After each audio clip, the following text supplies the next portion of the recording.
இபிஎஸ்க்கு போட்டியாக விஜய் அவர்கள் பிரச்சாரம் செய்றாரு அப்படின்னு இது எடுத்துக்கொள்ள முடியாது. ஏன் அப்படின்னா, இப்பதான் கட்சிய ஆரம்பிச்சு கொஞ்சம் கொஞ்சமா வளர்ந்துட்டு வர தாவேகா கட்சியை இன்னும் மேன்மேலும் வளர்க்கணும் அப்படின்னா, அவரு பிரச்சாரத்துக்கு வந்துதான் ஆகணும். பழம்பெரும் கட்சியான ஏடிஎம்கேவே பார்த்தீங்கன்னா, எலெக்ஷனுக்கு இன்னும் ரொம்ப நாட்கள் உள்ள நிலையில இப்பவே பார்த்தீங்கன்னா, பிரச்சாரத்துக்கு வர ஆரம்பிச்சுட்டாங்க. அவ்வளவு வோட் பேங்க் வச்சிருக்கிற ஏடிஎம்கேவே இப்பவே பிரச்சாரம் செய்ய ஆரம்பிச்சுட்டாங்கன்னா, இப்பதான் கட்சி ஆரம்பித்த விஜய் அவர்கள் மேலும் வோட் பேங்கை அதிகரிக்கணும், அவங்களுக்கு ஈக்குவலுக்கு அதிகரிக்கணும் அப்படின்னா, அவர் பிரச்சாரம் மேற்கொள்ள செய்ய வேண்டியது மிக கட்டாய நிலையில் தான் இருக்காரு. அதனால இவங்களுக்கும் அவங்களுக்கும் அவரு இபிஎஸ்க்கு போட்டியாகத்தான் ஆரம்பிச்சிருக்கிறாரு அப்படின்னு சொல்றதுல எந்த ஒரு நியாயமும் கிடையாது.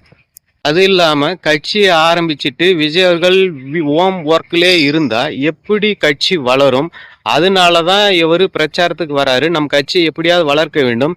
சினி ஃபீல்டுல நம்ம சாதித்தது போல அரசியலும் சாதிக்க வேண்டும் அப்படின்ற வெறியினாலதான் அவரு அரசியலுக்கே வந்திருக்காரு. மக்களுக்கு ஏதாவது செய்ய வேண்டும் அப்படின்றதுனாலயும் வந்திருக்காரு.